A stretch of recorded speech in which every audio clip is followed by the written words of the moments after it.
മഴയായതുകൊണ്ടാണോ എന്താണെന്നറിയത്തില്ല. നമ്മുടെ റംബുട്ടാൻ പൂത്തതെല്ലാം ഇങ്ങനെ കായായത് ഇങ്ങനെ പൊഴിഞ്ഞുകൊണ്ടിരിക്കുകയാണ്. എന്നും വന്ന് മുറ്റത്ത് നോക്കുമ്പോൾ ഇതാണ് അവസ്ഥ. പിന്നെ ഇപ്പം മഴയായതുകൊണ്ട് നമുക്കിങ്ങനെ തൂക്കലും വാറലും ഒന്നും ഇല്ല. ശരിക്കും പറഞ്ഞാൽ മഴയൊന്ന് മാറി നിൽക്കുന്ന സമയത്താണ് നമ്മളൊന്ന് തൂക്കാൻ ഇറങ്ങുന്നത്. അപ്പോൾ ഇതാണെങ്കിൽ കിടക്കുന്നത് കാണുമ്പോൾ കൂട്ടിയിട്ട് നമ്മളിങ്ങനെ കോരി എടുക്കുമ്പം ഒരുപാടുണ്ട് കേട്ടോ. എന്നും ഇത് കൊണ്ട് കളയലാണ് ഇപ്പോഴത്തെ പരിപാടി. നമ്മുടെ ഇവിടെ ഇതിന് റംബുത്താൻ എന്നാണ് കേട്ടോ പറയുന്നത്. നിങ്ങളുടെ നാട്ടിൽ എന്താണ് പറയുന്നതെന്നൊന്ന് ജസ്റ്റ് ഒന്ന് കമൻറ്റ് ചെയ്തേക്കണേ. മഴ ആയതുകൊണ്ട് ചില ചെടികൾക്ക് സന്തോഷം, ചില ചെടികൾക്ക് ദുഃഖമാണ്. കാരണം ഒരുപാട് വെള്ളം കൂടിപ്പോവാത്ത ചെടികളുണ്ടല്ലോ, അതുങ്ങളെല്ലാം അളിഞ്ഞു പോകാൻ ചാൻസ് ഉണ്ട് നല്ല രീതിക്ക്. എൻ്റെ അങ്ങനെ 2-3 അളിഞ്ഞു പോയിട്ടുണ്ട്. പിന്നെ ഞാൻ ഷെയ്ഡിലൊക്കെ കയറ്റി വെച്ചിരിക്കുകയാണ്. നമ്മളിവിടെ സൈഡിൽ ഒരു ചെറിയൊരു ഗാർഡൻ സെറ്റപ്പ് ചെയ്തിട്ടുണ്ടായിരുന്നു. അവിടുന്ന് പിന്നെ എല്ലാ ചെടികളും ഇങ്ങനെ പറക്കി മാറ്റി.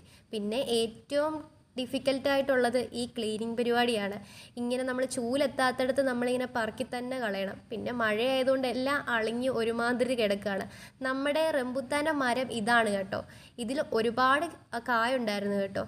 ഇപ്പോഴാണെങ്കിൽ കുറേയൊക്കെ ഇതുപോലൊക്കെ പൊഴിഞ്ഞു പോയതുകൊണ്ട് അവിടെ ഇവിടെയൊക്കെ ആയിട്ട് 1-2 ഉള്ളൂ. ഇതിലിനി എത്രയൊക്കെ പിടിച്ച് കിട്ടുമെന്ന് ദൈവം തമ്പുരാൻ അറിയാം. ഇത്രയും നേരം ഇവിടെ മഴയുണ്ടായിരുന്നു. ഒരു 5 മിനിറ്റിലെ ഗ്യാപ്പിലാണ് ഞാൻ തൂക്കാൻ വേണ്ടിയിട്ട് ഇറങ്ങിയത്.